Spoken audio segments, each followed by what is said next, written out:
Hello বন্ধুরা, আসসালামু আলাইকুম। কি অবস্থা, কেমন আছেন সবাই? আশা করি আপনারা সবাই অনেক অনেক বেশি ভালো আছেন। সো বন্ধুরা, বরাবরের মতো আবারও নতুন একটা ভিডিও নিয়ে চলে আসলাম। তবে আজকের ভিডিওটাতে আমরা শিখব আমাদের ফোন যদি স্লো কাজ করে বা হ্যাং হয়ে যায়, বা দেখবেন অনেক সময় ফোনটা গরম হয়ে যাচ্ছে, আবার অনেক সময় খেয়াল করে দেখবেন আপনার ফোনটা কিন্তু অটোমেটিক অন অফ হচ্ছে। তো এই যে প্রবলেমগুলো হয় আমাদের ফোনে, তো এই প্রবলেমগুলো আপনারা কিভাবে সমস্যার সমাধান করবেন আজকের ভিডিওতে আপনাদেরকে ফুল প্রসেসটা দেখায় দিব। তো ভিডিওটা শুরু করার আগে আপনি যদি আমাদের চ্যানেলে নতুন হয়ে থাকেন, অবশ্যই আপনারা আমাদের ইউটিউব চ্যানেলটাকে সাবস্ক্রাইব করে নেবেন। তো চলুন কথা না বাড়িয়ে আজকের ভিডিওটি শুরু করা যাক। ওকে, সো বন্ধুরা, আমরা চলে আসলাম আমাদের মোবাইল ডিসপ্লেতে। তো এইখানে আমাদেরকে আমাদের ফোনের এই সমস্যাটা সমাধান করার জন্য ছোট্ট কয়েকটা সেটিং করতে হবে। তো সেটিংটা আমরা আমাদের ফোনের যে সেটিং অপশনটা আছে, আমরা চলে যাব সরাসরি আমাদের ফোনের সেটিং অপশনে। ঠিক আছে, তো আপনারা চলে যাবেন আপনাদের ফোনের সেটিং অপশনে। তো সেটিং অপশনে আসার পরে উপরের দিকে দেখবেন এইখানে সার্চ সেটিং একটা অপশন আছে। সিম্পলি আপনারা সার্চ সেটিং এই বাটনে একটা ক্লিক করে দিবেন। ঠিক আছে, তো ক্লিক করার পরে আপনাকে এখানে সর্বপ্রথম লিখতে হবে অ্যান্ড্রয়েড ভার্সন।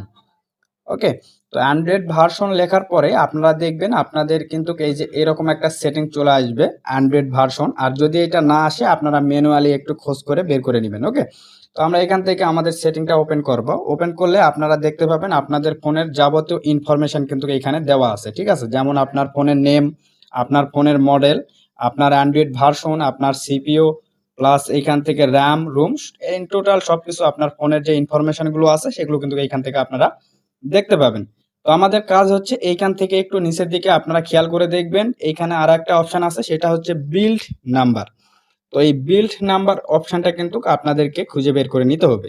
যদি এইখানে আপনারা এই অপশনটা না পেয়ে থাকেন, সেক্ষেত্রে আপনারা আপনাদের ফোনের একটু সবগুলো সেটিং একটু খেয়াল করে ভালো করে দেখবেন এই বিল্ড নাম্বার অপশনটা কোথায় আছে। ওকে, তো না হলে আপনারা আবারও সার্চ অপশনে গিয়ে লিখবেন বিল্ড নাম্বার, তাহলে কিন্তু সেটিংটা পেয়ে যাবেন। তো আমরা যেহেতু এইখানে আমাদের সেটিংটা আছে, এই যে নিচের দিকে দেখতেছেন, তো সিম্পলি আমরা এই বিল্ড নাম্বারের উপর এরকম ভাবে 6 বার ক্লিক করব। তো 6 বার ক্লিক করার পরে আপনাদের এইখান থেকে নতুন একটা সেটিং ওপেন হয়ে যাবে। সেটিংটার নাম হচ্ছে ডেভেলপার অপশন। ঠিক আছে, তো আপনাদের ডেভেলপার অপশনটা এখান থেকে অন করে নেবেন। অন করে নেওয়ার পরে এখন আপনারা আবারও এই যে উপরের দিকে সার্চ বার যেটা আছে, সেটিং সার্চ বার, এইখানে আবারও আপনারা লিখবেন হচ্ছে ডেভেলপার। ঠিক আছে, তো ডেভেলপার লিখলে এই যে দেখতেছেন ডেভেলপার অপশন, এই সেটিংটা কিন্তু আপনাদের চলে আসবে। ওকে, তো এইখান থেকে সিম্পলি আপনারা ডেভেলপার অপশনের মধ্যে একটা ক্লিক করে দিবেন। তো এখানে ক্লিক করে দেওয়ার পরে আপনারা একটু কষ্ট করে এরকম ভাবে স্ক্রল করে একটু নিচের দিকে যাবেন। ওকে, তো বন্ধুরা নিচের দিকে আসার পরে এইখানে আপনারা একটা সেটিং পাবেন, একটু খেয়াল করেন এইখানে একটা সেটিং পাবেন। এই যে দেখতেছেন উইন্ডো অ্যানিমেশন স্কিল। তো উইন্ডো অ্যানিমেশন স্কিলের এইখানে কিন্তু 3টা সেটিং আছে। ঠিক আছে, পরপর দেখেন 3টা অপশন আছে, আর এই 3টা অপশনই কিন্তু আমার এখানে অফ করা আছে। তো আপনাদের কিন্তু এই যে এরকম থাকবে অ্যানিমেশন স্কিল 1x। তো এটাকে আপনার জাস্ট ক্লিক করে এখান থেকে এটাকে অফ করে দিবেন। ওকে, এরপরে নিচেরটাকেও আপনারা এখান থেকে অফ করে দিবেন, এবং 3 নাম্বারটা যেটা আছে এটাও কিন্তু আপনারা এখান থেকে অফ করে দিবেন। ওকে, তো আমাদের প্রথম যে সেটিংটা এটা কিন্তু কমপ্লিট হয়ে গেল। আমাদের আরো 2টা সেটিং করতে হবে। আরো 2টা সেটিং কি আমি দেখাই দিতেছি। আবারও আপনারা এরকম ভাবে স্ক্রল করে একটু নিচের দিকে আসবেন। তো নিচের দিকে আসলে এইখান থেকে আরো একটা সেটিং পাবেন, সেটা হচ্ছে ব্যাকগ্রাউন্ড প্রসেস লিমিট। তো জাস্ট আপনারা ব্যাকগ্রাউন্ড প্রসেস লিমিট যে সেটিংটা দেখতেছেন, সিম্পল এই সেটিংটার উপরে ক্লিক করে দিবেন। তো এখানে ক্লিক করে দেওয়ার পরে এখানে আরো একটা অপশন পাবেন, সেটা হচ্ছে নো ব্যাকগ্রাউন্ড প্রসেস। দেখেন এটা কিন্তু আমার সিলেক্ট করা আছে, আপনাদের কিন্তু সবার উপরে যেটা আছে এই যে এটা সিলেক্ট করা থাকবে। সিম্পলি এখানে ক্লিক করে আপনারা নো ব্যাকগ্রাউন্ড প্রসেস এটা সিলেক্ট করে দিবেন। এরপরে আমাদের দ্বিতীয় যে সেটিংটা সেটাও কিন্তু কমপ্লিট হয়ে গেল। আর একটা সেটিং আমাদেরকে করতে হবে, সেটা হচ্ছে আমরা এখান থেকে আবারও সার্চ বার অপশানে এখান থেকে লিখবো অ্যানিমেশন। ঠিক আছে, তো অ্যানিমেশন লেখার পরে আপনারা এইখান থেকে দেখবেন আপনাদের এই যে এরকম একটা সেটিং চলে আসবে।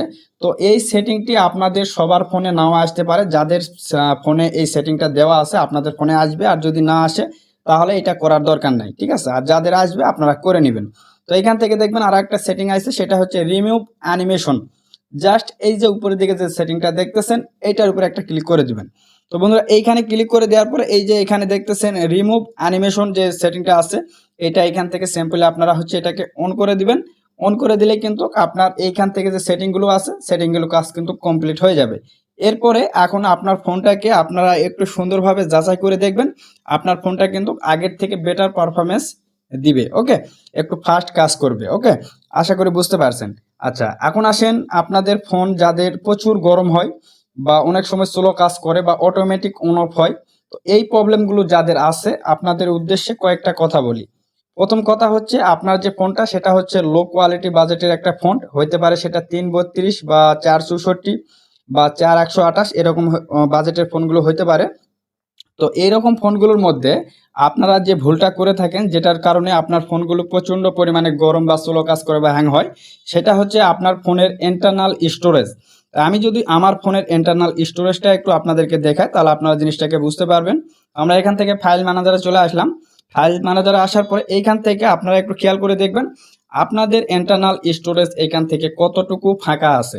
আপনারা যে ভুলটা করেন সেটা হচ্ছে আপনাদের ফোনের যে ইন্টারনাল স্টোরেজ আছে বা ফোন মেমোরি আছে সেইটাকে কিন্তু আপনারা একদম ভরায় ফেলেন, ঠিক আছে, মানে ফুল করে ফেলেন। এই কারণেই কিন্তু আপনাদের যে ফোনটা আছে সেটা কিন্তু স্লো কাজ করে বা হ্যাং হয়ে যায়। আচ্ছা, এটা হচ্ছে প্রথম সমস্যা। তো আপনারা একটু চেষ্টা করবেন আপনাদের ফোনের যে ইন্টারনাল স্টোরেজ আছে এটা সবসময় একটু ফাঁকা করে রাখার, ঠিক আছে। কারণ এইটা যদি আপনারা ফাঁকা রাখেন সেক্ষেত্রে কি হবে, আপনারা যে এই যে অ্যাপসগুলোকে ইউজ করতেছেন এই অ্যাপসগুলোর যে একটা ব্যাকগ্রাউন্ডে তারা রান করবে সেটার জন্য যে জায়গাটা দরকার সেটা কিন্তু আপনারা এইখান থেকে পেয়ে যাবেন যদি আপনাদের ইন্টারনাল স্টোরেজটা ফাঁকা রাখেন। ওকে, আশা করি বুঝতে পারছেন। আর আরেকটা সমস্যা সেটা হচ্ছে আপনাদের অনেকের ফোনে কিন্তু 232 বা 332 এরকম ফোনগুলো আছে। আপনারাও কিন্তু আপনাদের ফোনের যে ইন্টারনাল স্টোরেজটা আছে এটা কিন্তু একদম ফুল করে রাখেন। প্লাস আপনাদের ফোনের এইখানে দেখবেন আপনাদের অপ্রয়োজনীয় কিছু অ্যাপস কিন্তু আপনারা ইনস্টল করে রাখেন, যার কারণে কিন্তু আপনার ফোনটা প্রচণ্ড পরিমাণে স্লো কাজ করে এবং হ্যাং হয়, ঠিক আছে। তো আপনারা একটু খেয়াল করে দেখবেন আপনাদের এইখানে আপনাদের কাজের অ্যাপসগুলো বাদে অন্যান্য যে অ্যাপসগুলো আছে সেগুলো এইখান থেকে ডিলিট করে দেবেন। আর একটু চেষ্টা করে দেখবেন আপনারা এখান থেকে যে অ্যাপসগুলোর কাজ নাই সেই অ্যাপসগুলো একবারে আপনারা ডিলিট করে দেবেন। বিশেষ করে গেমগুলো আপনারা অনেকে আপনাদের অজান্তেই কিন্তু অনেক সময় অনেক রকমের গেম কিন্তু ইনস্টল করে ফেলেন, যার কারণে কিন্তু আপনাদের ফোনটা কিন্তু প্রচণ্ড পরিমাণে স্লো কাজ করে। ওকে, আশা করি বুঝতে পারছেন। সো বন্ধুরা, এই ছিল আজকের ভিডিওটা আর বেশি বড় করতেছি না। সবাই ভালো থাকেন, সুস্থ থাকেন। আসসালামু আলাইকুম রহমতুল্লাহ।